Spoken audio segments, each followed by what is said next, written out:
what are the various targeting options available at each level. At partner level, various targeting categories are inventory source, content, and audience. Under inventory source targeting, all the options which I have shown earlier is available. In case of content, only few are available, and in audience also only few.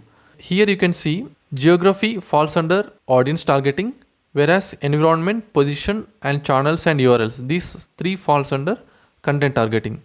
Whereas we don't have technology targeting at partner level. Likewise, at advertiser level, only content targeting is available. At campaign level, inventory source. In content, only few. In audience, only few options.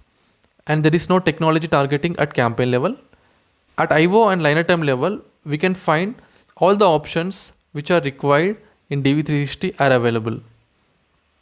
And at line item level, the options differs as per the line item type. In the next slides, I am going to show you how each targeting options are differed as per the line item type.